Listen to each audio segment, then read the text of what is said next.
Hello and welcome back to the Spin the Rock podcast. I'm your host Angel, and with me today is my co-host. Vaughn, and only Vaughn today. I really did plan a cold start today, a Uh-huh. cold open. It just fucking the second you said and only Vaughn, my like everything in my it was like SpongeBob burning them like looking for his name. Like the second you said it only Vaughn, I God. was just I couldn't find anything. That's rough. All right, it's been a long time. I think we celebrated 100 episodes, and then we didn't like record for like the past 2 weeks, but a lot has We been were happening. we were celebrating that whole time. That's probably why. Yeah, dude, just straight up.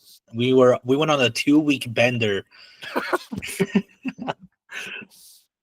but yeah, let's get into it because we have a lot, not a lot to catch up, but we have a lot to recap and preview and talk about. So first off, should we talk about this right away? The MVP award. Yeah, let's get out the way, man. Let's get it out the way. SGA, Shea Gilgeous-Alexander is your 2025 MVP. How do you feel about this, Vaughn? What do you think? Are you happy? Are you mad? Are you sad? It's what we all wanted on this podcast. I'm Mm-hmm. not mad about it whatsoever. Like I feel like there's gonna be less opportunities for him to win this, even though he is so good. But we don't know how sustainable this team is. We know they're young, but injuries could happen. Everything could happen. But Mm-hmm. I think he deserved this for being such a great player on both ends of the ball.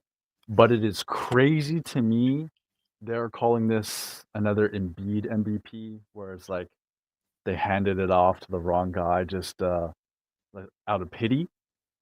They're saying Jokic deserves it. I see Jokic's stats. I know why people think that, but it was just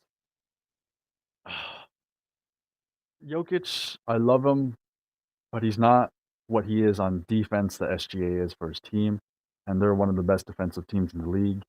So like I got to give it to him there. Yeah, yeah.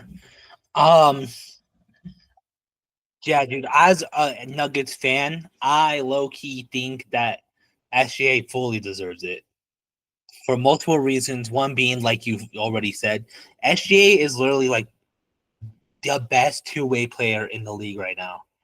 Like, there's no way like around it. Like, Jokic is like probably the best offensive player, just full out.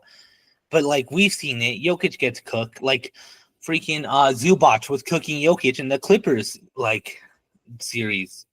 So like, it's not like Jokic is as perfect as like I feel like people have convinced themselves he is. But not only that, but I honestly feel like to do what he has done this year is mind blowing. Like in the West to not lose that first seed at all is so impressive. And not only that, but have one of the most dominant seasons ever as the youngest team in the league, and you're one of the reasons why they pulled that off. Like, if he wasn't MVP, I would have been shocked, and I feel like he would have never won it if he didn't get it this year. Because this is probably one of the best years we've seen out of him. All right. I do want to bring up though how I guess I could save it for the Timberwolves series talk. Never mind, we'll just move on. All right, congrats to SGA. The international streak. Another international player has won it. So that's crazy. Moving on to all rookie teams. We'll start with second. Matis Bazelis of the Bulls, Bob Carrington of the Wizards, Donovan Clingan of the Blazers. Oh my God, Gibbs Missy of the Pelicans. I don't even think I said that right at all. And Khalil Ware of the Heat. You know, congrats to those guys. The people that I personally think like I know of and feel like they're gonna be might be something in the NBA is of course Matis Buzelis of the Bulls. Um, he just seems like he's already stepping into a solidified role in that Bulls team. Yeah, and like especially in a quote unquote weak draft class, like none of these guys I can picture being an all-star or anything like that, but I think they'll all be at least very good role players. But, these situations, look at the teams they're on, bro. They gotta have some opportunity coming their way because Yeah, we're looking at the bottom of the barrel teams right here. So hopefully they show out in some way. yeah, no, for real. And especially some of these teams might be looking at a rebuild. New Orleans, the Heat. So like even the ones who haven't always been the bottom of the barrel, they're gonna be pretty much. Wasn't a one-time occurrence for those two teams. They're gonna be there very soon. Yep. All right, in the first team, Stephon Castle of the Spurs, Zach Edey of the Grizzlies, Zachary Rasher of the Hawks, Alex Starr of the Wizards, and Jalen Wells of the Grizzlies. I think if this first team went against this second team, the first team would blow out that second team. It just shows how like the good players in this rookie class are really levels above the rest of the class. And even like I know Rasher and Sarr like started picking it up towards the second half, but even then, like they also are kind of a future role players type. Yeah, like I can't even project where their careers are gonna go. Like at least in previous years, where Anthony Edwards is going. That conference, he's only gonna go up and up and up. Mm, These guys, Stephon Castle could be an all-star one day, or maybe he's stagnant. Um, Zach Edey, maybe he's just a really solid big man, or maybe he grows more into like Zubac territory, where mm, he's like a key piece on a very competitive team, or I don't know. Like these guys are just such a mystery box compared to previous years. mm. I don't know what to think of them, but I think it's fair that they're all on the all rookie first team. Yeah, yeah. I mean, I'm very happy. I mean, yeah, even Jalen Wells, like he kind of came out of nowhere as well. Towards the second half of that season, like with Rasher and Sarr, like they were just kind of inconsistent, just look like rookies who need some time to cook, and then they found their footing in the second half. Jalen Wells was kind of like the opposite, where he didn't really get that chance until the second half.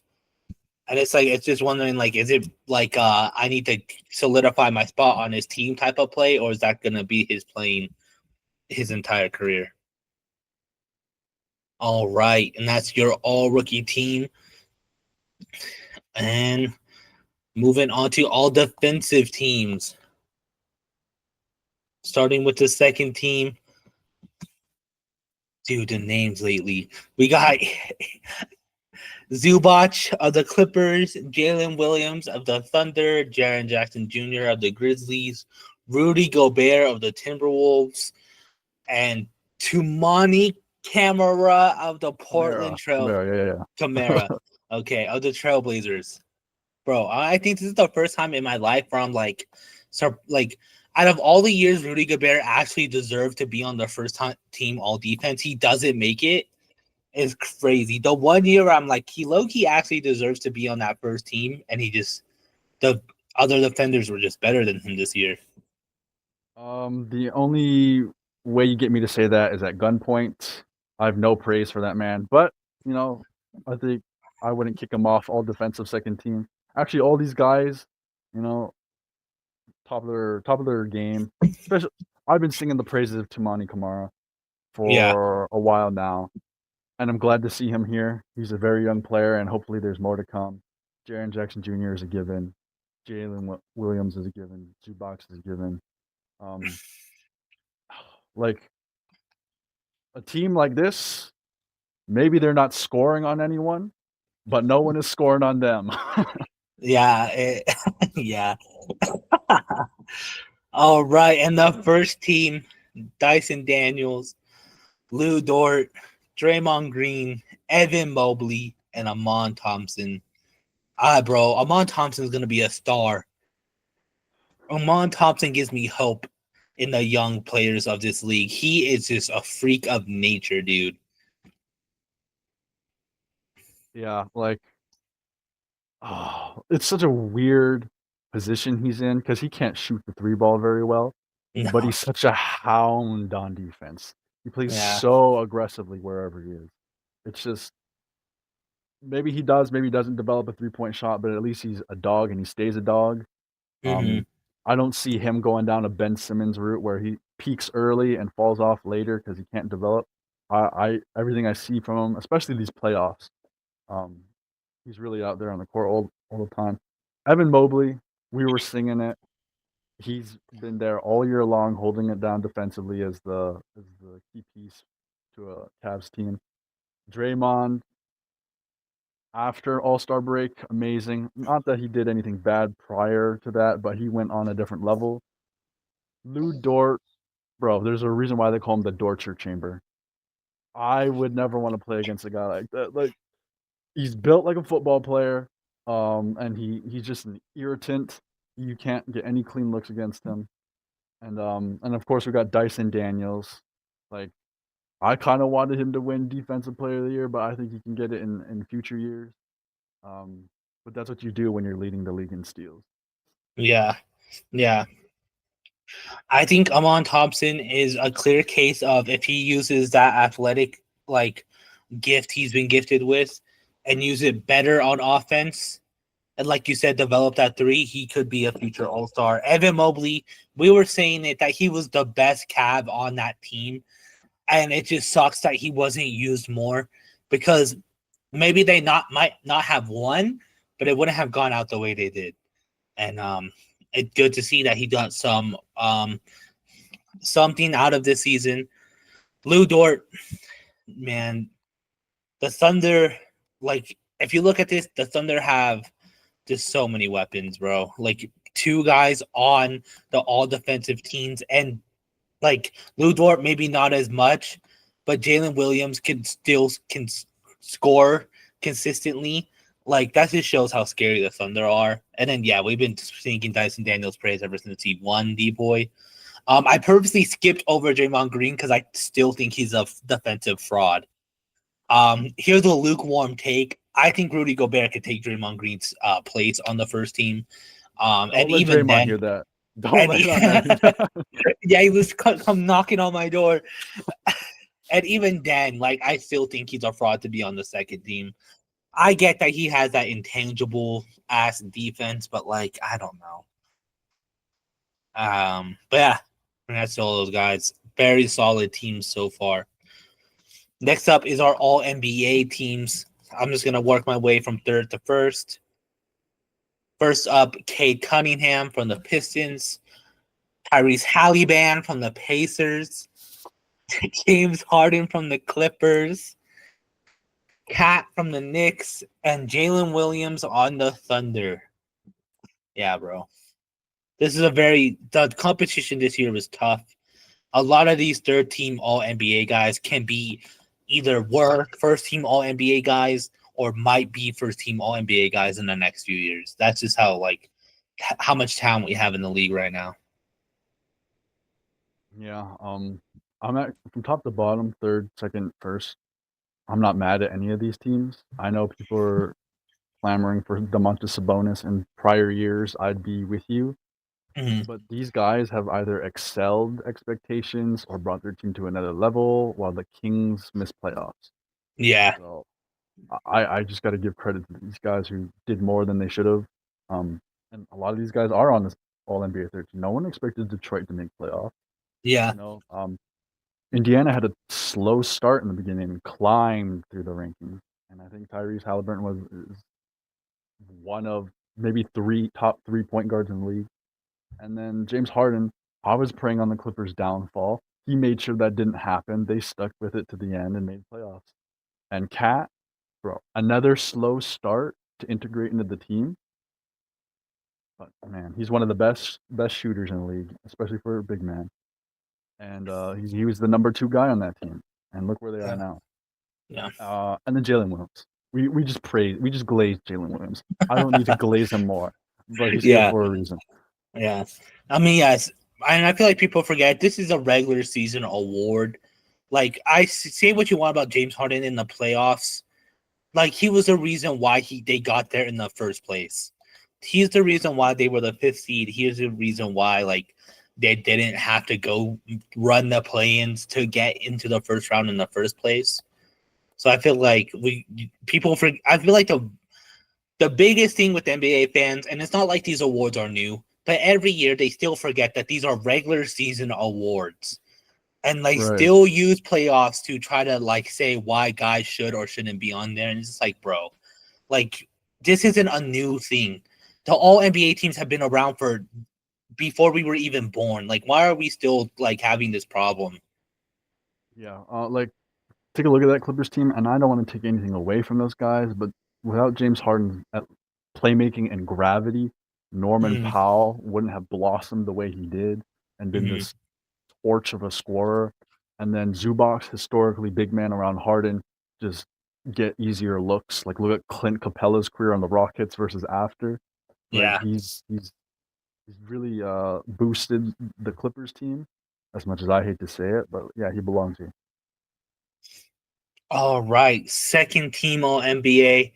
Jalen Brunson from the Knicks, Steph Curry from the Warriors, Ant from the Timberwolves, King James, my sunshine from the Lakers, and Evan Mobley from the Cavs. What do you think of the second all team?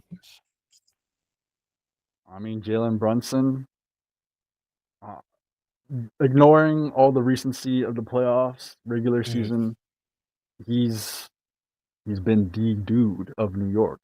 Like yeah. he's been proving people wrong. The naysayers, he deserves that contract. I wish one of the naysayers were here right now to make his case if he still believes that, but I Yeah. think he's worth that money. Steph Curry, Steph is doing Steph things. They were saying this man was washed. He just needed a teammate he could rely on beside him.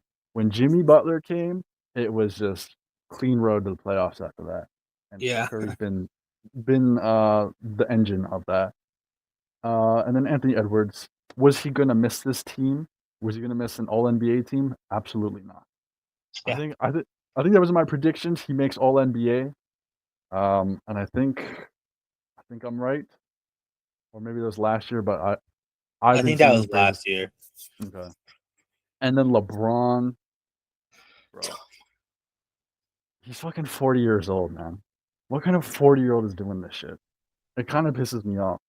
What black magic is he pumping into his veins to be such a consistent and sustainable player? All-star level, all NBA level.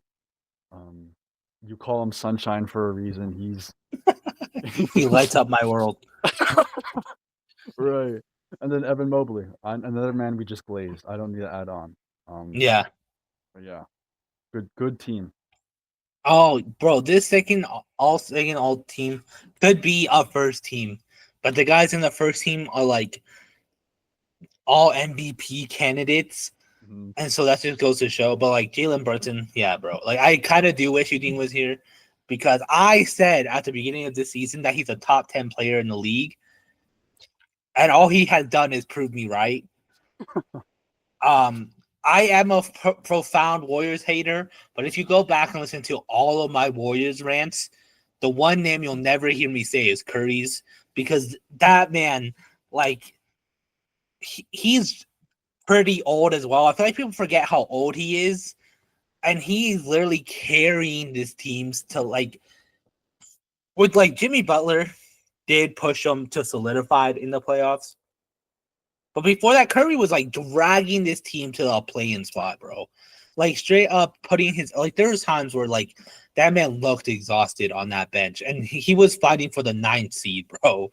Like that's how like effort he puts in, and we glaze him enough. And then yeah, I call LeBron my sunshine for a reason, bro. Like it's scary to think that next year might be the first year we see LeBron at like a lower efficiency level. And it's also scary that next year he might prove that wrong. Yeah. Like where everyone's saying like, oh, he had his first scary injury, it might be the decline of him. But at the same time, we're still gonna be shocked when he comes back and drops and averages like 20 points a game. All right, the first team All NBA. This is probably one of the best ones we've seen in a while. We have SGA from the Thunder, Jokic from the Nuggets, Giannis from the Bucks, Jason Tatum from the Celtics, and Donovan Mitchell from the Cavs. I feel like Giannis, as good of a player as he is, kind of always gets forgotten about because of the Hmm. Bucks situation. But that man is in MVP talks every single year. I think Eugene Lewis sent a post showing his rankings in every year. He's top 5 MVP voting every single year. So, yeah, it doesn't surprise me he's on this list. The only way he doesn't get on this list for the foreseeable future is if he's injured and misses the game requirement. Yeah. Um, SGA, that's the MVP. There's nothing I can say against him. Jokic, if not him, if not SGA, it's Jokic MVP. Like this is the level he's always playing at. Donovan Mitchell, you get the 1 seed in your conference and run away with it. Yeah, someone's gonna get that recognition, and it's gonna be Donovan Mitchell, the main scorer of that team, the headliner, and of course, Jason Tatum, bro. A lot of good players on that team, but he's always the standout. That is his team essentially. Um, my favorite player, and he's deserved this spot. But yeah, that's all I really got to say.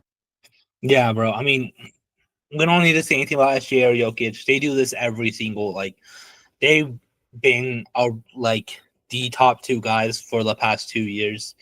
Jokic is the 3rd player in history to average a triple double. And then we have Giannis, who Eugene sent that post of how he's been in the top 5 MVP talks for basically his entire run in the past 5 years. And people I feel like people sleep on that, bro. Like if Giannis just had a somewhat better team, this man might have another MVP in his belt.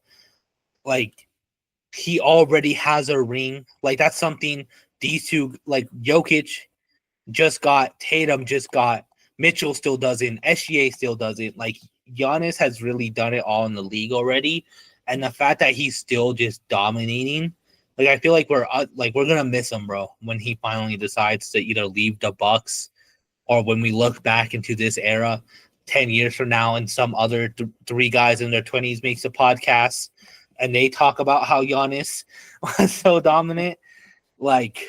It's just crazy what he's doing.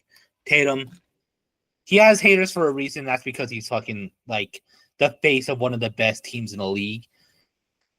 I mean, there's nothing when people bring up Tatum, there's nothing you could really say about him when it comes to him being hated. His biggest flaw is that he's corny. That's how good he is, bro. Is that his biggest flaw is that he's corny. Even Vaughn, you predicted that he would have a career high in assists, and he did. He's still adding to his game, bro. And yeah, Donovan Mitchell, literally, Cavs were in the 1st seed, had a pretty dominant season. We're undefeated for a very long time, and everyone thought Donovan Mitchell on the Cavs wouldn't work.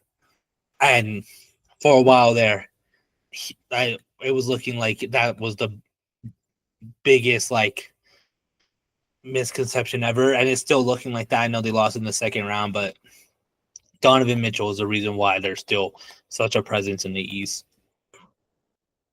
All right. Moving on, we have a lot to catch up on. Last time we talked, I think the 2nd round just started or hasn't started. I don't remember.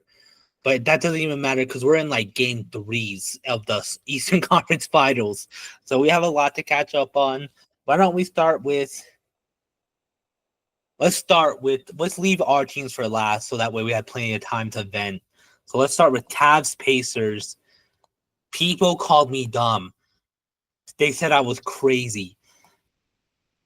It looks like one of the worst takes in Spin the Rock history, but then it came true. Cavs were a 2nd round exit. Pacers swept 4-1. Did you watch the series, Juan? What did you think about this series? It was tough to watch at some points because certain times of long stretches of the game, the only offense the Cavs would have would be Donovan Mitchell. Mm-hmm. And then he was getting, I think every game he came away with a limp or his shoulder hurt or something. He was getting beat up out there. Yeah. And then it's just like, what could you do to fix this? Like, is it give Evan Mobley more shots? I think that could have helped. But then Jarrett Allen is another big question mark because it really just was the lights are too bright again. He couldn't get anything going, and they kind of exploited both big lineups with Miles Turner. You know, he could shoot on the outside, and he was doing just that. Um, and I don't know what the heck happened with Darius Garland. Like maybe that injury he had was bothering him still. It was like a toe injury, I think, from the first round. And that must have been the thing. But if it wasn't, I think I would be more worried if it wasn't injury because, like, what do you do to get Darius Garland into a rhythm? I don't know. But shout out to Tyrese Halliburton, most overrated player in the league. You Yeah. know, leading to a dominant series win over the 1 seed. Like most people weren't expecting that. Um, I know early on in season I'm like Cavs are frauds, but then I'm like after some trades, after some watching them, I'm like, okay, I am going to go into the playoffs expecting they make Eastern Conference Finals. Halliburton said no. Aaron E. Smith said, I'm locking down. Andrew Nemhard is a playoff riser, bro. Put him in the same conversation as Jamal Murray. I don't know what it is with this team. I think is a playoff team. They've been slow in regular seasons in the past, but I don't know. Something about them in the playoffs is tough to beat. And they deserve their Eastern Conference Finals appearance. Yeah, bro. I think there was a lot of things the Cavs did wrong, and the Pacers, like, they were doing so many things right that it was just like the Cavs kind of stood no chance. Um, One was, we mentioned it while talking about Evan Mobley. I think we mentioned it somewhat in in the last time we met because the Cavs went down 0-2. They just weren't using him enough. Like when he was there, when he wasn't like injured or anything like that, they just really just didn't really run the ball through him. And also a trend that we saw, especially on the east side, is that Donovan Mitchell was the primary scorer and he was getting beat up, but that was because all of the three balls were just not falling. So that man had no choice but to drive and then get fouled and then be huffing and puffing at the 3 point at the foul line, because by the time he gets back on offense, he's chucking up a three that like either air balls, bricks, or he makes like the fourth of the day, and we're in the fourth quarter and he's just now making one. Like it was just like the Cavs, they just were doing so many things wrong. They were shooting threes like nonstop, and it was just hurting them in the ass. And then not only that, but they just weren't using their best players. Miles Turner has people saying trade Jarrett Allen, bro. And honestly, I might be agreeing with them because Jarrett Allen has been such a non-factor for the Cavs in the playoffs. And I think Miles Turner just kind of proves how little of a help he is, because that man was making Jared Allen look goofy, bro. Pascal Siakam, probably the most slept on player in the playoffs, like is easily the second best player on the Pacers, and no one's talking about it. I think people are just now bringing it up because of how badly they not badly, because of how they beat the Knicks last night, and he was a key factor in that win. But it's like we're just now talking about him, and we're in the game 2 of the conference finals, bro. This man has been such a factor this whole playoffs. Like it's kind of the Pacers are looking kind of scary. Yeah. Pacers, honestly, I'm taking them to go to the finals.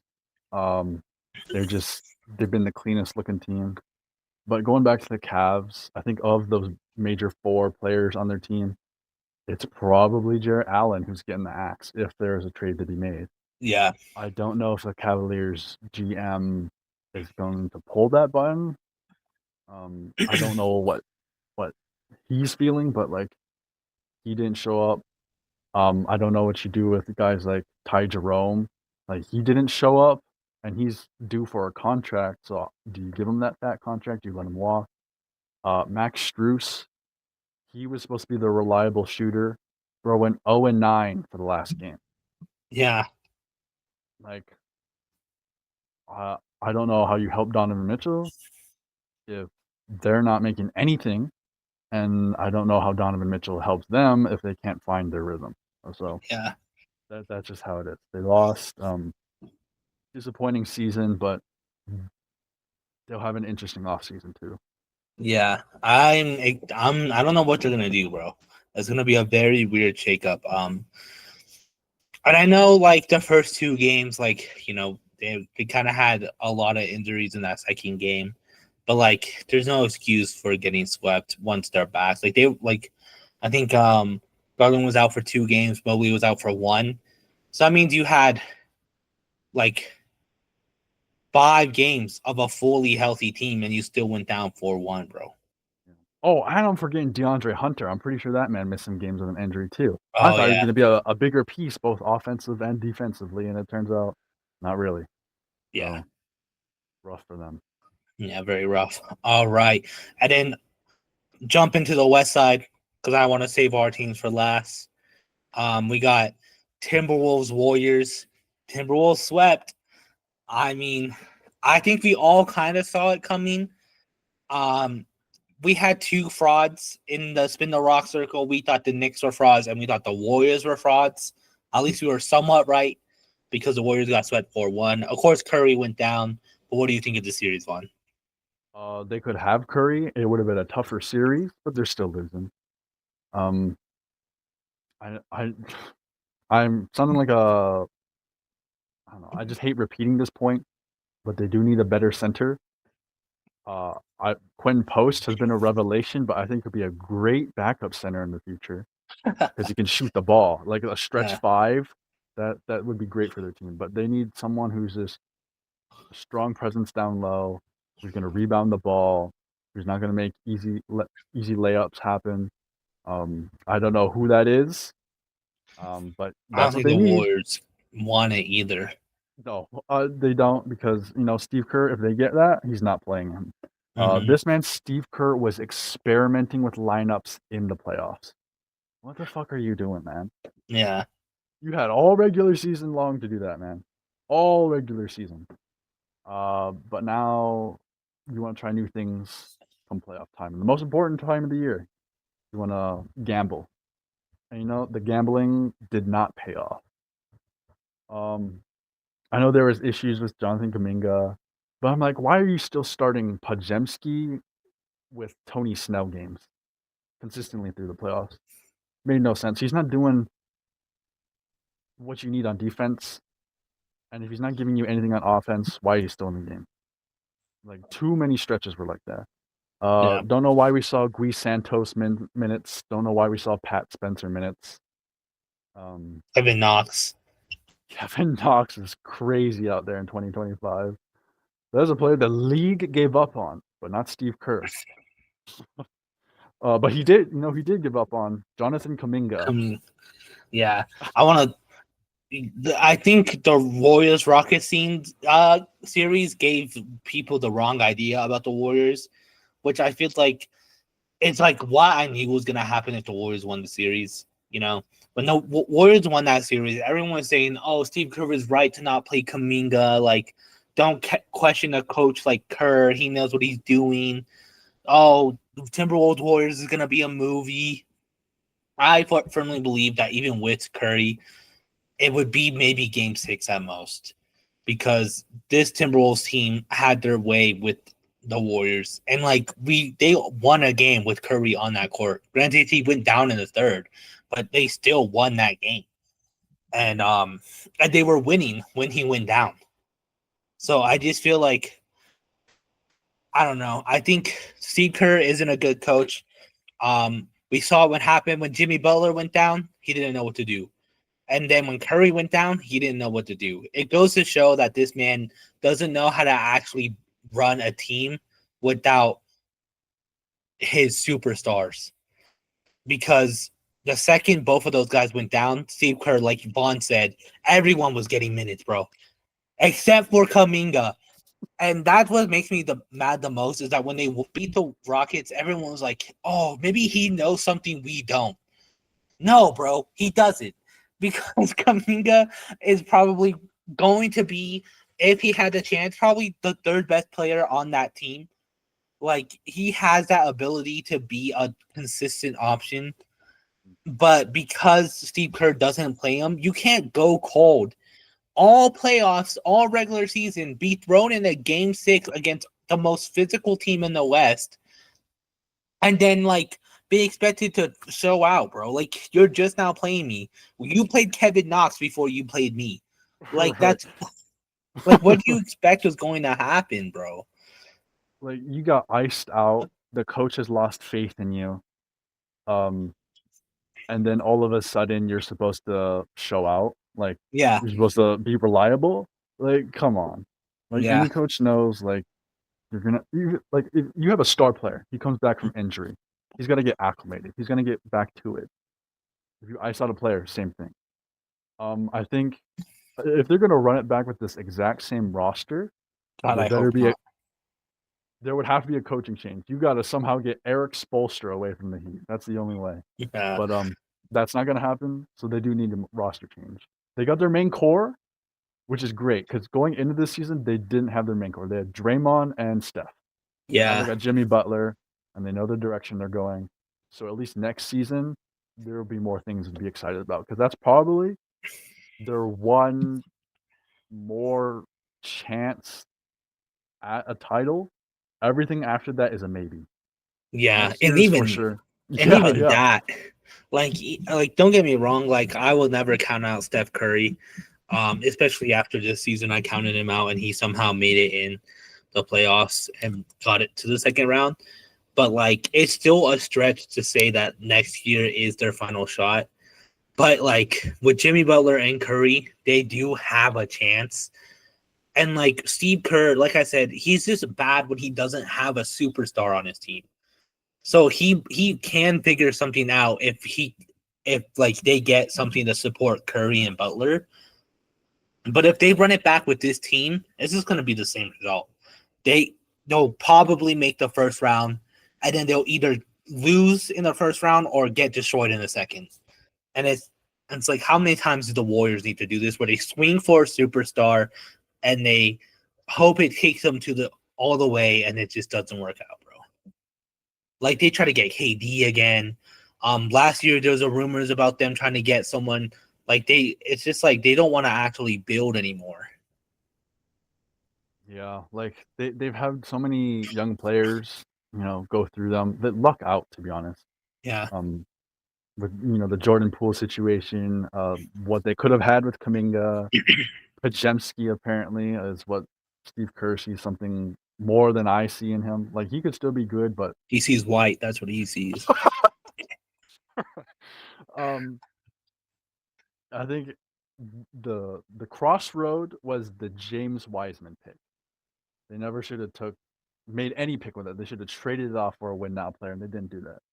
So now we're here in the Yeah, future, and now they have to decide: go all in, or, like, get rid of the young guys, Kaminga, Pajemski, whatever. yeah. Um, And I kind of do hope they do get rid of Kaminga, because a player like that, you can't have his confidence shaken so early on.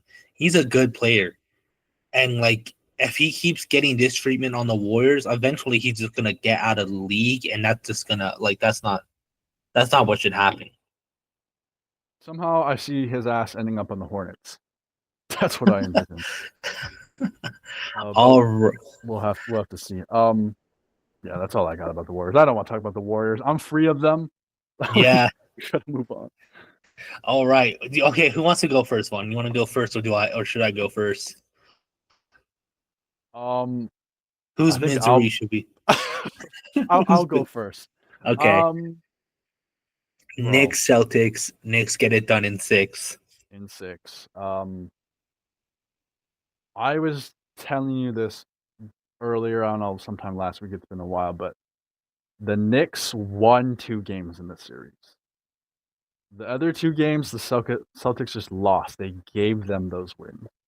Mm-hmm. Because you don't get a 20-point plus lead and then take your foot off the gas pedal.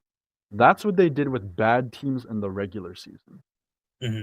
And watching even through the Magic series, they still weren't playing playoff basketball. Through the entire Magic series, they were just good enough to get on the regular season mindset. And then the first 2 games of the Knicks series, that was a reality check. But in those first 2 games, shout out to Mikal Bridges for making those game-winning defensive stops. Like that was big. That was huge for them. Uh, I hated that man after that. I couldn't look him. I had to see the highlights on repeat over and over.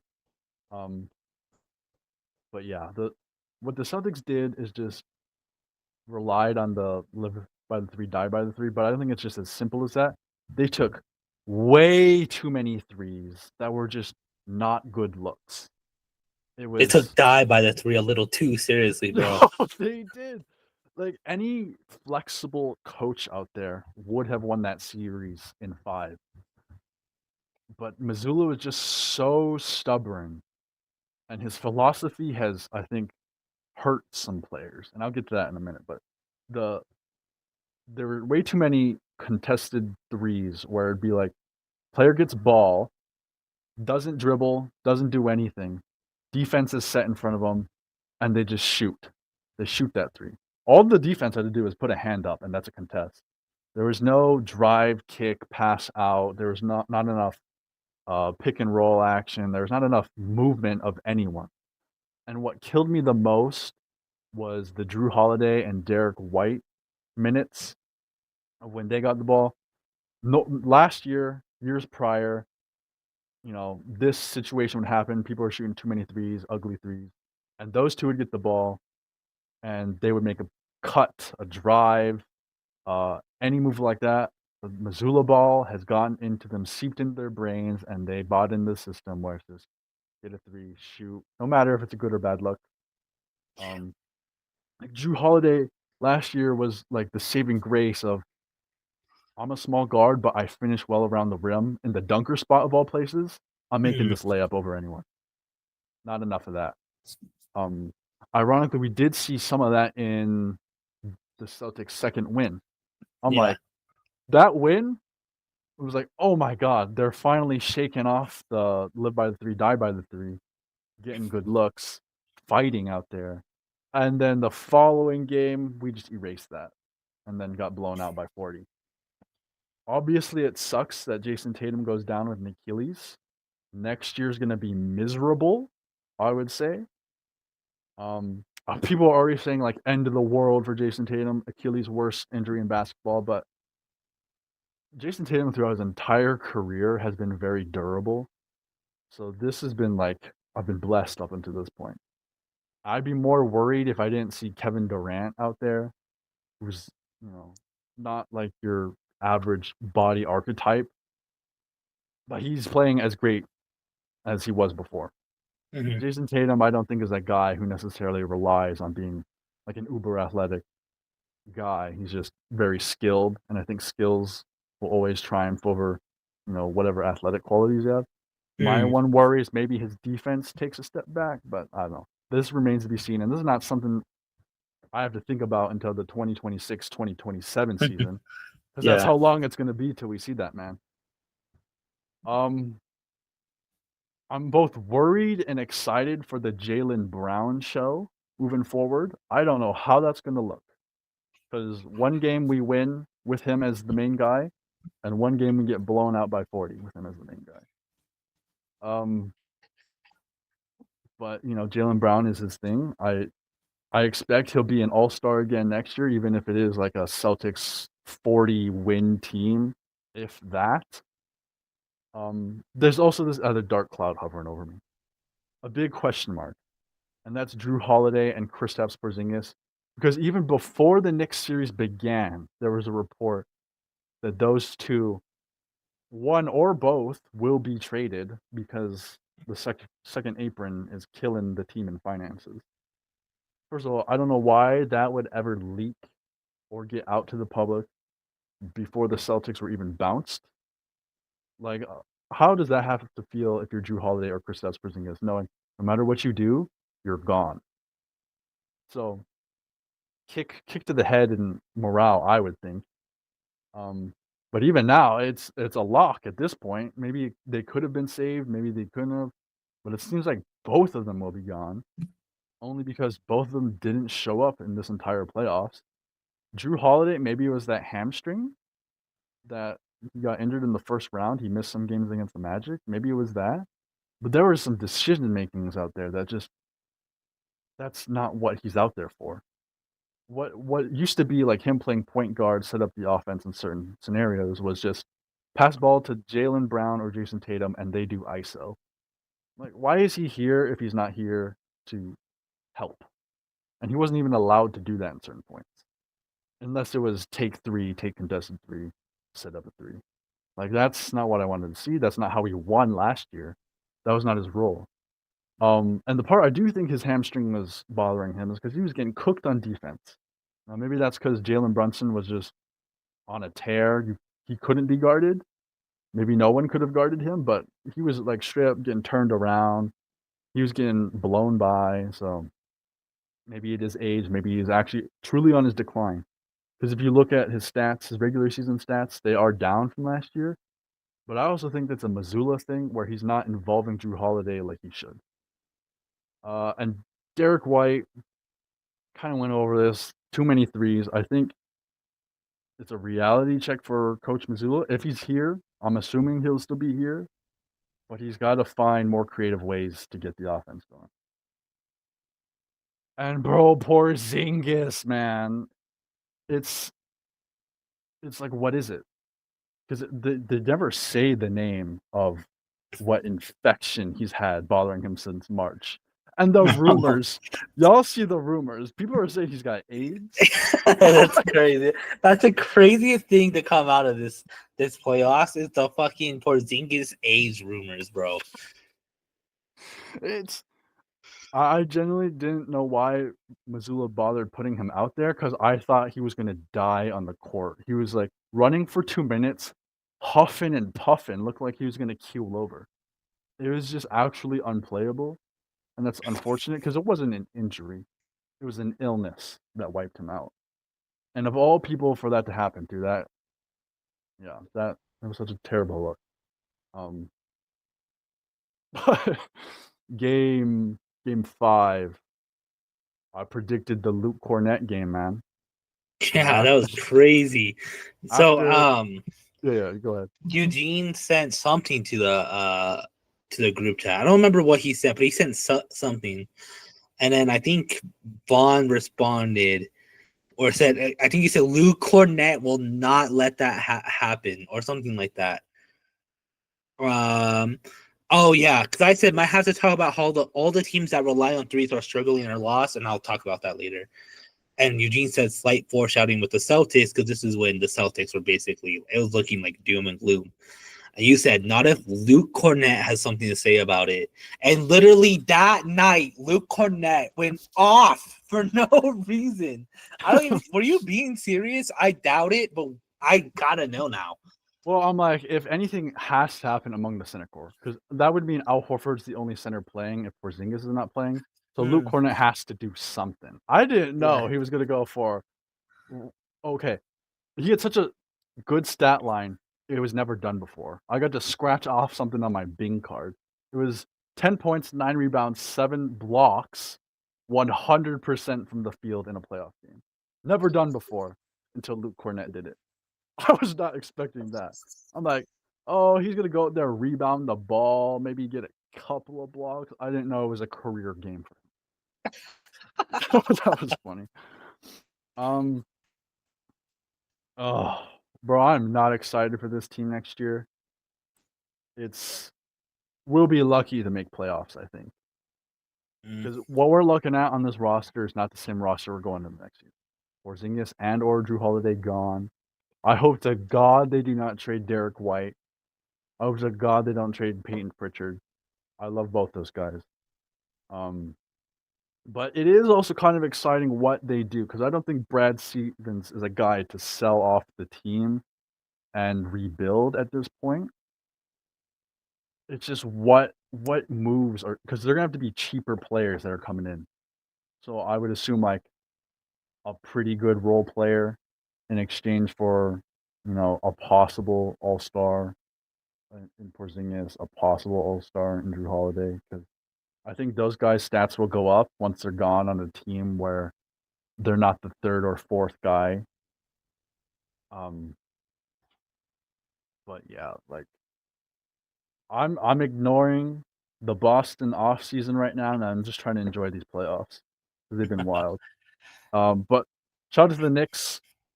I think I don't dislike any of those players. I would love to have any one of the starting five, the Mitchell Robinson, the Deuce McBride. They're all very good players. I think what's gonna kill them and has been killing them against the Pacers is the coaching.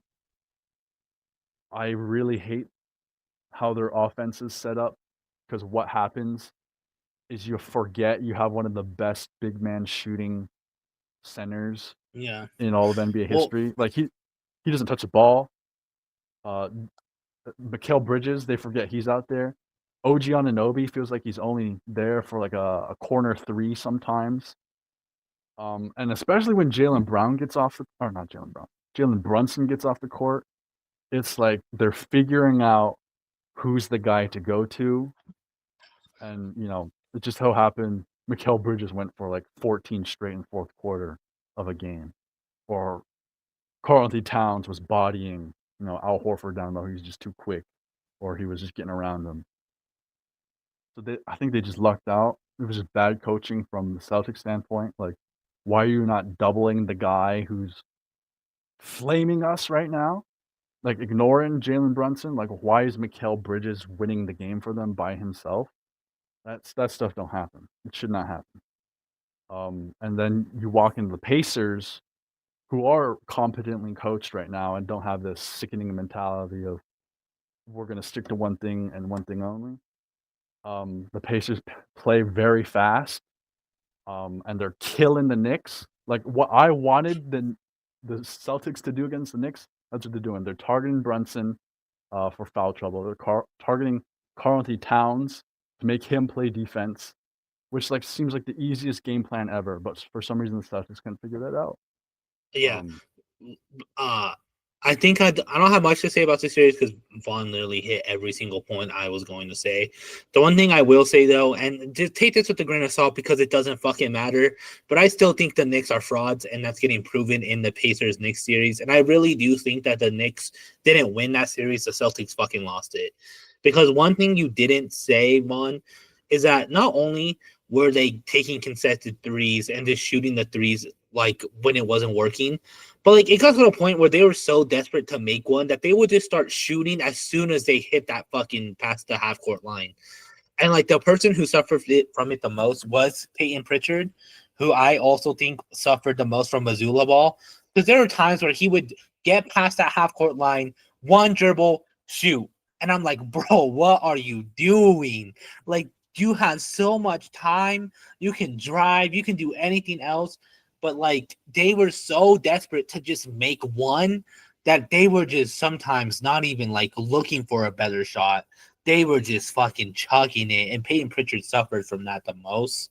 When he would cross that half court line, I already knew what kind of shot he was taking. There was one time he took a corner fadeaway, bro. Like, like what are you doing, bro? But yeah, Bond hit every. Bro. Like that one guy who would try to like change it up would be Al Horford, and he's he's 40 or decrepit. damn near. Yeah. And so he gets the ball in the post and he doesn't hit, he's probably hit like 100 of these, not even 100 of these all regular season. But this used to be his bread and butter. I'll take it down on the post, hook shot. It just wasn't falling for him this time. But it shouldn't be Al Horford doing that. It should be one of the leaders of the team doing that. Yeah. And It should be Jaylen Brown. Yeah, Jaylen Brown did that one game. Never again. The one thing he has over Tatum is his finishing at the basket, and he wasn't doing it, bro. And yeah, I think kind of bouncing back to the fact that they're talking about trading Holiday, Porzingis, or both. I really hope it is just Porzingis because Drew Holiday, like, really, he really was the reason like why they won that ring. He is such a beneficial to them. Like he is such a main factor on that team. And like you can almost argue that if they got rid of Porzingis and Holiday, that like if or even if they got rid of just Holiday, like that would make the team not worse, but it would be almost like they're back at square one. And Yeah. I feel like that's not what the Celtics need. But like, what do I know about building a team? Brad Stevens is a little fucking genius. So like, so I won't say too much about that. But I really do think they should try their hardest to keep Holiday because he really does make that team 10 times better. Um, Like last year, Porzingis barely played in those playoffs. I know yeah, they were unstoppable with him, but they basically won that championship without him for the most part. And yeah, Drew Holiday was the big reason for that. So I pray it's yeah. just Porzingis. But you know, We'll see. yeah, we'll see. And yeah, and the Tatum thing, so unfortunate. I mean, one, fuck ESPN Sports Center, fuck all the media outlets who've not only replayed his injury like 50 times on the broadcast, showed that man sobbing in the wheelchair for no fucking reason, but then had the audacity to turn around and post it 5 times on Instagram. Like they really wanted to show him at his lowest, bro. That's the one thing I hate about the sports media across all sports is that like they get these views, like they exploit injuries, and like there should be no reason why anyone saw him sobbing in that wheelchair, bro. Like there was no need to show that on the broadcast, on Instagram. Like they posted it on every social media platform. Like that's crazy, bro. Like, how is that camera angle like an option? Like, Yeah, why do you have that in the tunnel? Like, go yeah, back to that one time Russell Westbrook was questioned why they had a camera in the locker room. Like, why do you need that angle? Like, yeah. what are we Yeah, doing that here? like yeah, there was no, like even my fiance, she was watching with me. She was like they did not need to show us that. Like Yeah. let the man have some peace, bro. Like one, I don't need. That's like if I too personal of a fact. But I fell down the stairs like 2 months ago walking my dog, and imagine when I fell down the stairs the next day. I look on Instagram and there's a video of me falling down the stairs. Like that's crazy, bro. Like these are people still. Yeah. I will say the medical team, bro, they were right on that. That man immediately went into Achilles surgery. Dude, Like, it's crazy. immediately. It's really scary, bro, because we have our KDs who fully recovered, but then we also have our Derrick Roses who were never ever the same. Mhm. So I really do like that's like you said, no need to think about that until the 26-27 season, because that's really gonna be scary. Like what version of Tatum are we getting? Mhm. But yeah, Bond hit every single point on the Knicks Celtics series. I don't really want to say too much. I still think the Knicks were frauds. It's just the Celtics. They just really didn't want to switch up the game plan, which sucks. All right. And yeah, like I said, kind of a factor in all of these playoffs. Every team who just solely relied on that three ball got eliminated. The teams who are still in it are multifaceted teams. Some of them are like mid-range heavy. So like that really goes to show that like the three ball isn't the fucking doom of basketball like everyone has been saying for the past 3 years.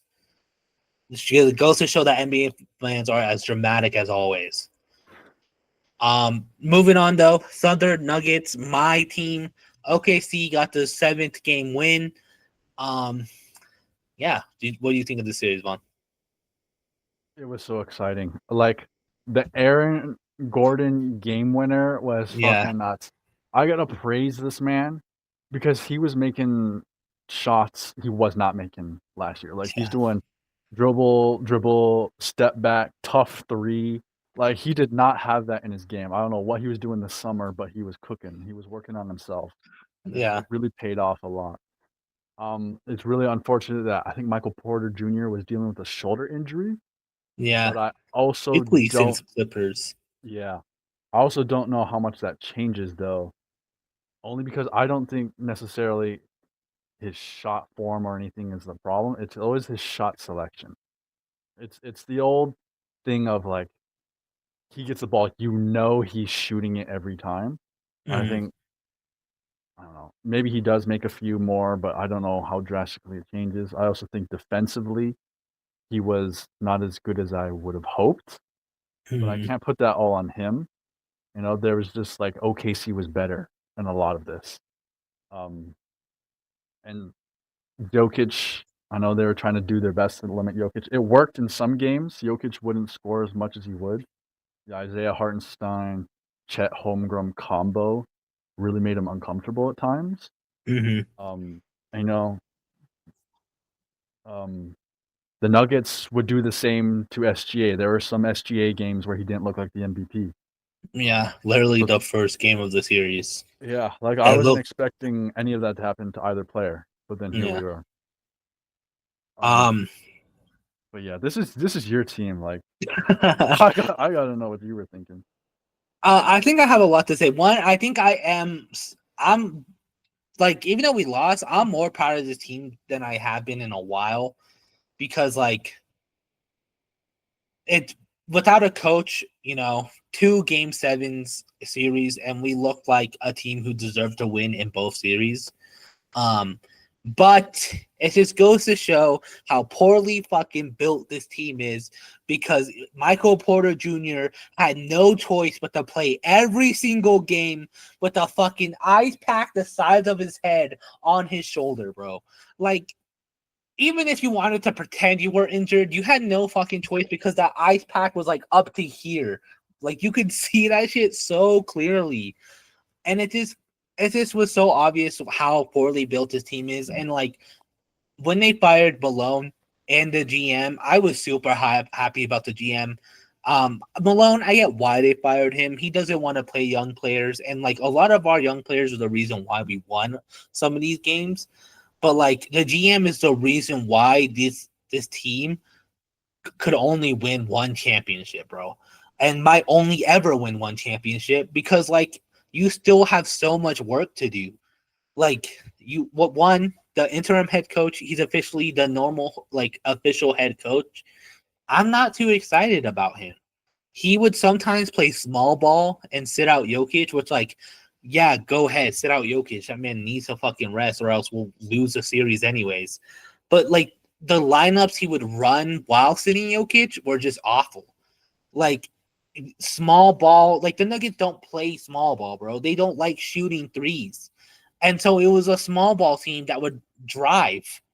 And it was like, what? That's literally not what you're supposed to do. Like, defeats the whole purpose of small Hey, ball. hey, we never would have seen that Julian Strother game if it weren't for that. All Yeah, right. no, but Julian Strother won us that game because in that lineup, he was the only one consistently shooting threes.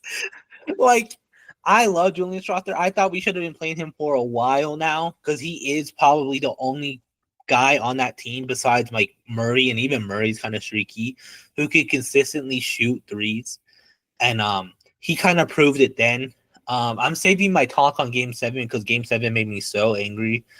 But a lot of the times when we won, it was like, it was weird. Like, it was the Thunder not like blowing it. Like, in the first game, they were fouling with like 2 minutes left in the game, bro. And like, that's how they were able to win that game one, is because the Nuggets were shooting free throws, making them, and the Thunder were missing them. And so like, you just slow the game down to where like, if you can't hit those free throws, you're just giving the opposing team a chance to win. And we fucking did. Um Uh, I guess it's time to talk about Game 7. Game 7 is when I actually started to hate this team for the first time this playoffs run. Because I didn't hate them in the Clippers series. A lot of the stuff they did, I was like, they're low-key doing shit right. OKC series, I was like, oh my God, it feels good to be a Nuggets fan.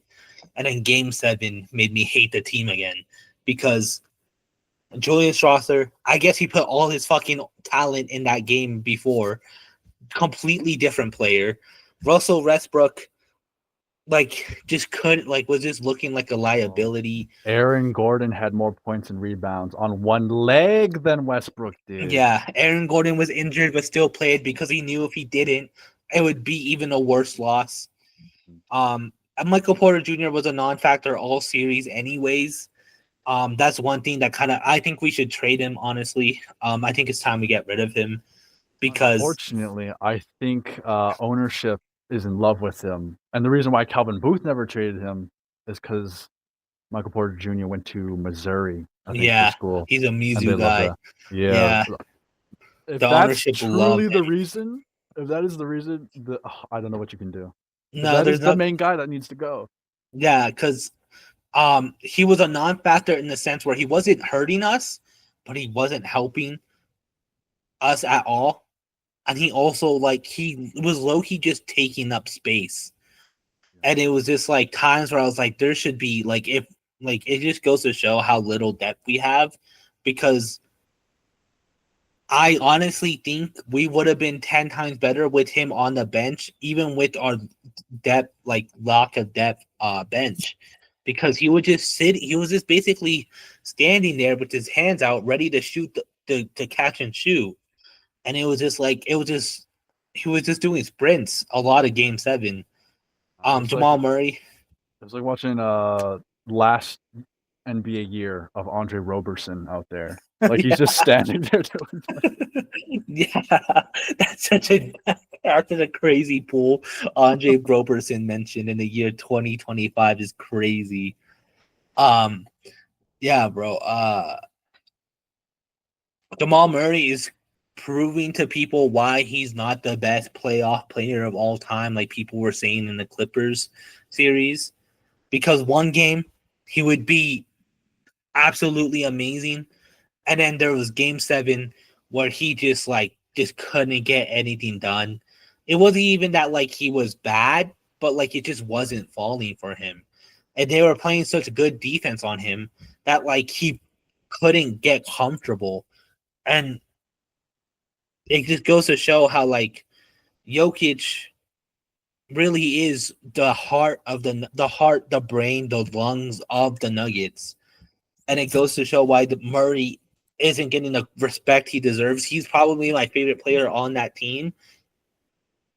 But like you'll never hear me cry about him not being an all-star because he honestly isn't consistent enough. And he was sick all series as well.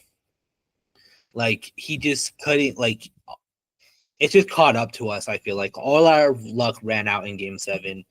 And it goes to show that it was that way when fucking Alex Caruso just locked down Jokic, held him to 20, barely got 20 points. And like I put emphasis on barely. He had exactly 20, and it was a hard 20. And Alex Caruso is the reason why he played the best defense I've seen played on Jokic since the Timberwolves, and the Timberwolves had to do 3 guys to do that. It was literally just Caruso. And it was probably the craziest thing I've ever seen, and it fucking worked, bro.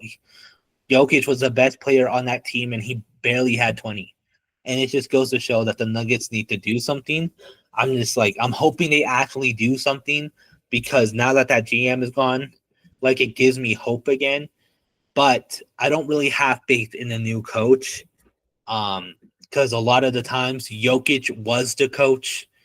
Like Jokic literally had to tell him on that one game to bring in Jordan because he had the height to get the rebound.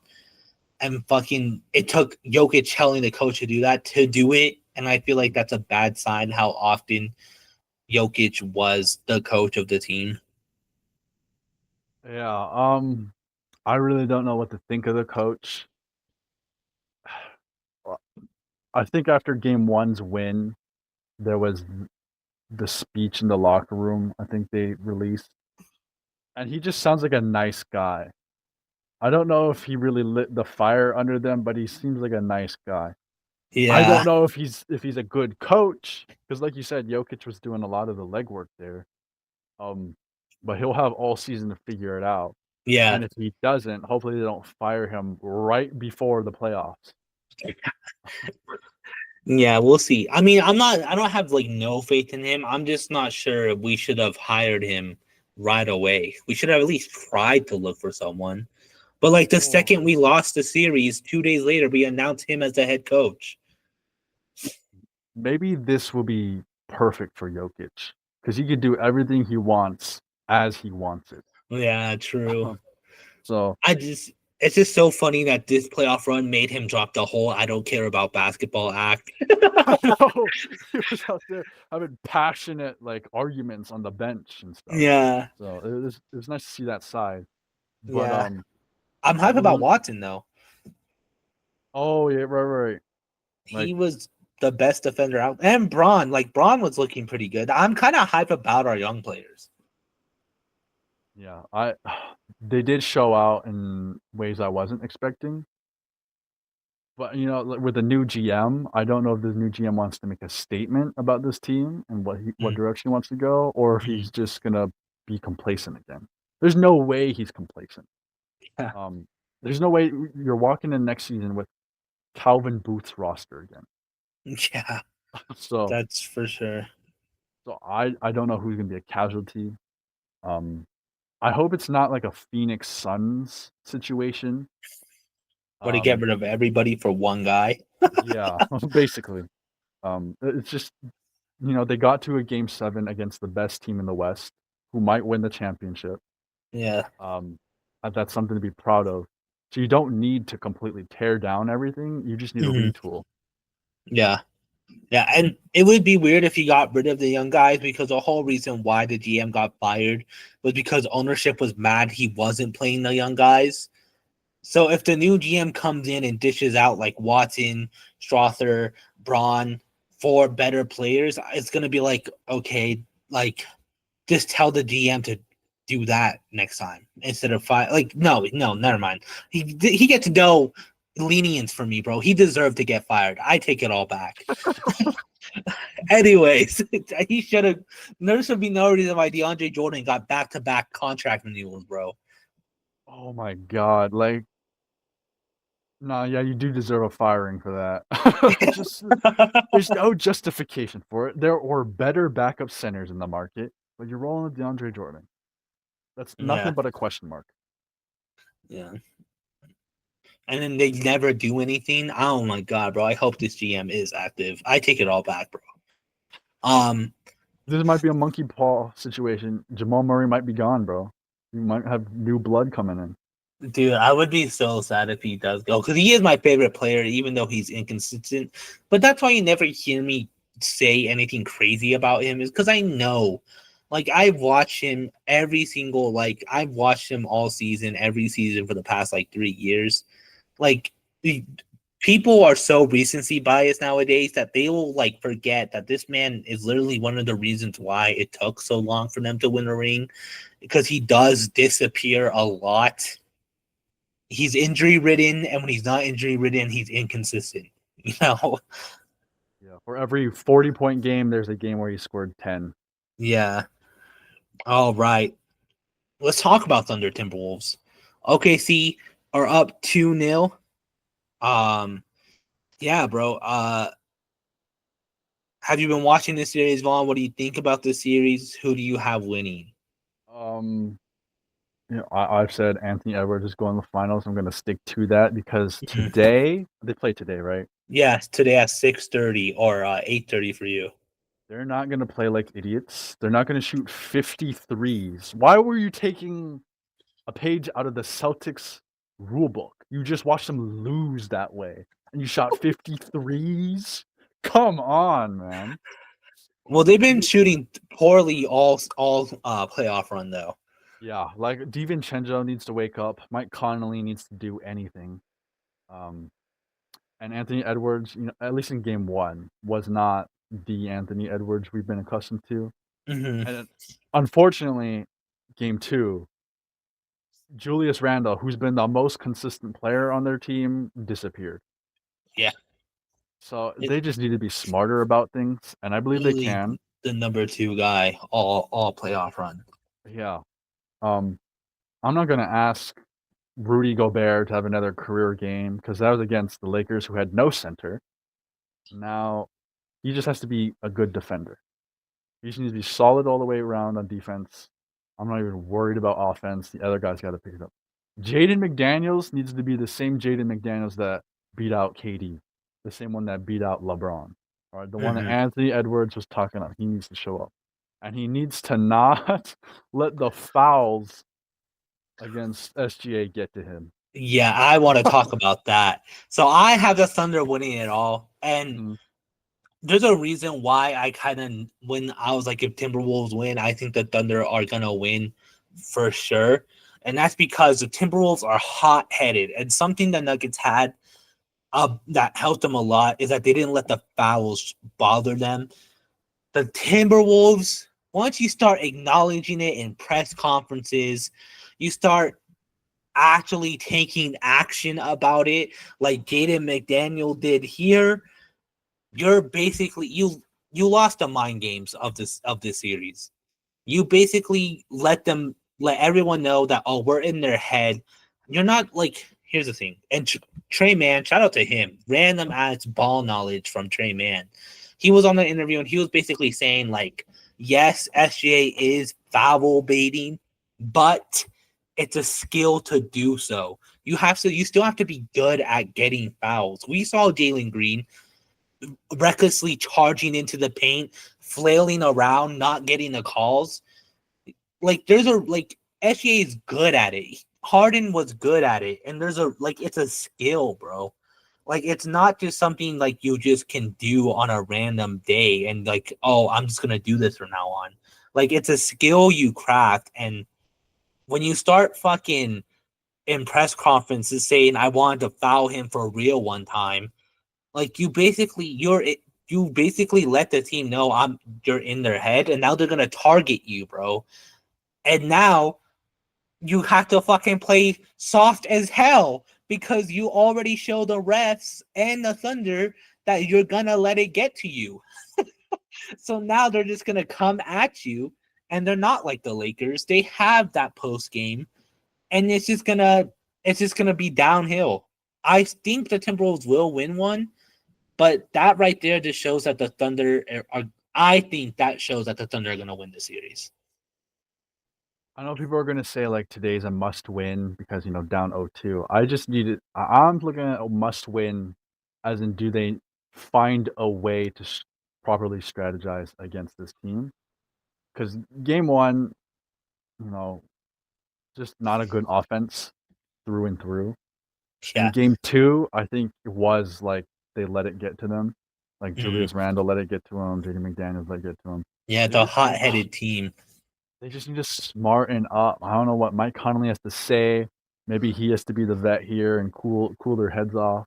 Yeah. They need a direction, and right now it's really irritating because I feel like there's so much footage on how to beat the Thunder after the Nuggets, did it in their fashion. Because I think Timberwolves roster, top to bottom, are just better than the Nuggets. Nuggets are top heavy. Oh yeah. The Timberwolves are equipped to face the Thunder team, and it's just not coming together. I just think the Thunder are smarter, and like, if the Timberwolves smarten up, like you said, they might have a chance. But the Thunder already come in smarter, and like that's crazy because they are younger than the Timberwolves, but like they come in smarter. This is their second playoffs, man. Yeah. Like, what are they doing? How they look like? They're vets. They look like out there. That's how they carry themselves. So I just think if like you said, if the Timberwolves do smarten up, they might have a chance. But like, it can't take game 3 for you to do that, bro. It should not be game 3 down 2-0, and also get blown out in the first game. Like, I don't know. The only guarantee that would have won the Timberwolves this series was if there was like an NBA legend, because Ant's collecting them. LeBron, yeah. KD, Draymond, Jimmy Butler. The Thunder just don't have one. Yeah.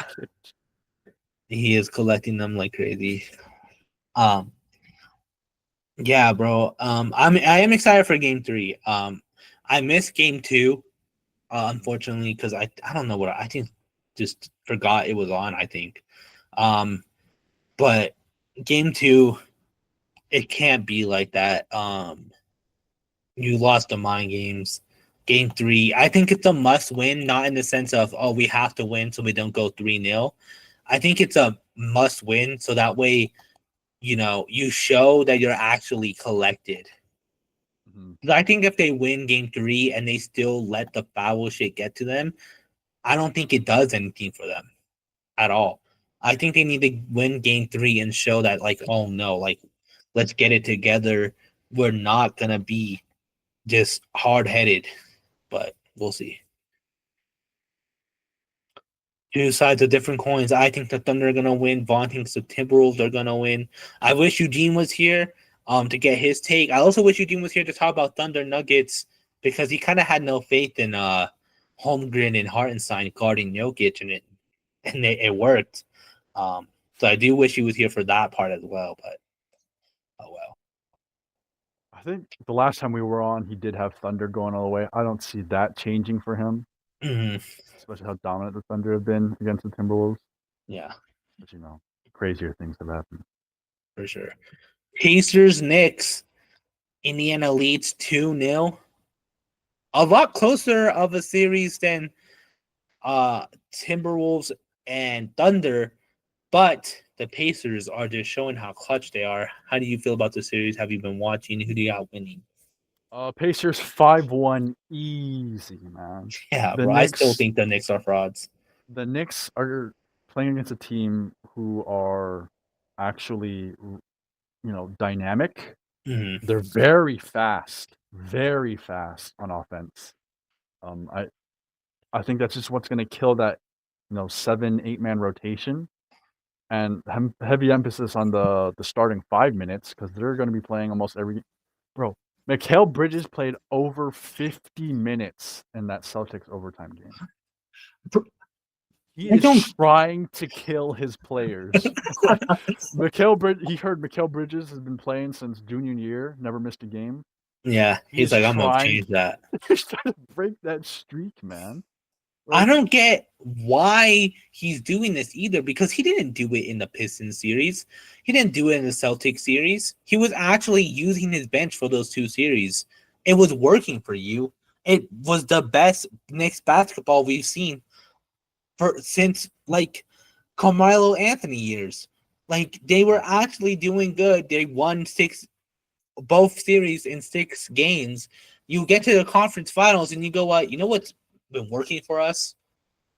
Using our bench. How about I stop doing that and see what happens? And it's like they didn't learn.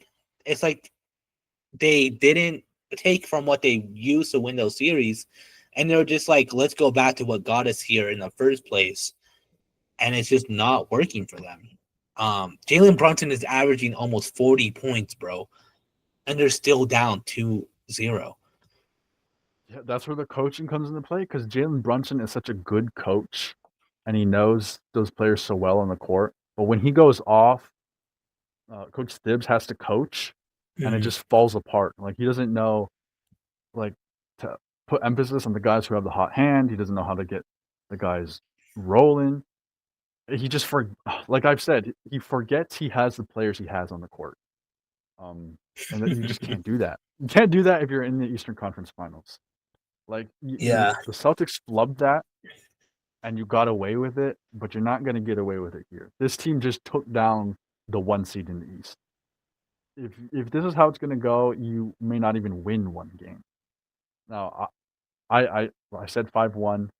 I think Jalen Brunson is just such a good of a player. He gets them one, but Coach Thibodeau has to make some changes, some shifts in order to at least slow down the Pacers offense because they're getting everything they want. it is kind of funny that the Pacers have garnered like terrorist nicknames. Like I don't know why. I guess it's just because it's New York and anyone who are terrorists because Tyrese Halliburton, the Taliban, and then Pascal Siakam got nicknamed the Somali pirate. Like I don't know why they're getting these terrorist names. Is it bro from Cameroon? How did he get Somali pirate? Like Um, I don't know what's going on. I'm not mad about it. I hope more come. Knicks fans deserve it. They were going crazy after the Celtics series, acting like they won the finals. That's probably because They they don't. honestly only respected the Celtics. And that's the Maybe, problem but with Knicks fans, bro. Like, if you're not a big market, they think they can beat you. bro, if you could have been had Superman and Batman as your opponents. Knicks fans thinks they beat you. But yeah, like this is possible, very possible for the Knicks to win. I think people are already counting them out, like me. I'm counting them out. I'm counting them out because I still think they're frauds. But like this is very winnable for them, and they're just not Mhm. doing the things to win. Which I'm a Knicks fan. If I'm a Knicks fan, I'm frustrated as hell because like put me in, let me coach. Yeah, fuck Tibbs, dude. But just like how the Celtics lost that series, the Knicks are losing this series for them. Yeah. They're not helping themselves. I do think it's kind of funny that Tyrese Halliburton is this already pulled the Reggie Miller choke thing. Like literally in game one, he already pulled it out. This man is like can't wait to be the villain. But I think honestly, he is probably proving to everyone why he is that guy on the Pacers. And even I doubted him at some point. You know, when they were on that slow like start fighting for a playing spot, I was talking about how he had like a high turnover ratio. He was not looking like the guy he was last year. And in the playoffs, he's looking better than that guy. I mean, it's crazy. 11 assists a game, 20 points per game. He's literally constructing the offense. He's getting hockey assists. Like, that man is literally like looking more clutch than Jalen Brunson right now. And like, that's kind of scary for the Knicks. I like you said, you know, you think they can still win. I think I'm just a Knicks hater, so I won't say they can still win, but you didn't hear it from me. But if the Knicks win, I wouldn't be surprised. But I really, really, really, really, really want Pacers Thunder. I Yeah. really do. And I would take Timberwolves Pacers. Anyone but the Knicks in the finals, I would love. Yeah, bro. Knicks fans, they don't deserve a finals appearance. They don't deserve it. We'll always be Knicks haters here at Spin the Rock. We were Knicks haters when they were bad. We're Knicks haters when they're good, in quotation marks. Yeah. Um, It's so funny because like Halliburton, you watch him play, he doesn't look like a professional NBA player. The way like he dribbles the ball, he dribbles it kind of goofy. The way he shoots the ball is not like the prettiest shot form. bro, And bro, the game tying three, where he runs back to the 3-point line to shoot that shit. No one like that shot hasn't been done in a long. Not that bounce off the rim. Dude, like that was like some Kawhi shit, and it was like Kawhi's wasn't like didn't last that long. It felt like 2 million years waiting for this ball to fall down, and then he hits the choke on you. Like I yeah, would, bro. I couldn't swallow that. That was fucking tough to watch if I'm a Knicks fan. And they deserved. I hope they see that shot for the rest of their lives, bro. I see people saying now I get why Halliburton's dad was mocking Giannis, because if that was my son, I would be in the two-time MVP space as well. Bro, Knicks are out here getting killed by a guy who skips down the court. Like, Oh man. All right. I mean, I think that's all we have, which like wasn't a short episode today. We went for an hour and a half. Do you want to do a bingo check-in? I did hit bingo. I did hit bingo a while ago. Okay. I think game 2 against the Cavs is what sealed the deal because Miles Turner got 5 blocks in the game. So it was that Giannis averaged 30 in a series, and then a team scores under 90 points, like literally the first game between Golden State and Houston, and then it was a free space. I don't think any of these other things are possible. I did get to scratch off the stat line never seen before, as I mentioned, Luke Cornett. Yeah. Curry did hit a dagger 3 in game 7, but it was to go up 17, but they took the Rockets, I think, knew they were going to lose, and then Cade had a game 4 triple double, but none of those were Bing. Everything else, it's literally impossible for me unless Shaq criticizes a big man or there's a 50-point game.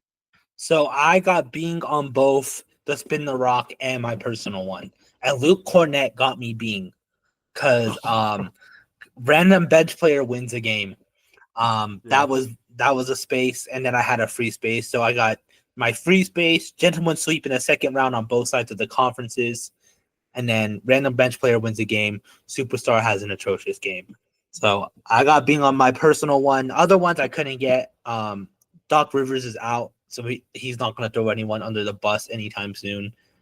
I could have counted it, but he was defending Kuz because he threw the rest of the team under the bus to defend Kuzma, but I didn't count it really just because I don't know.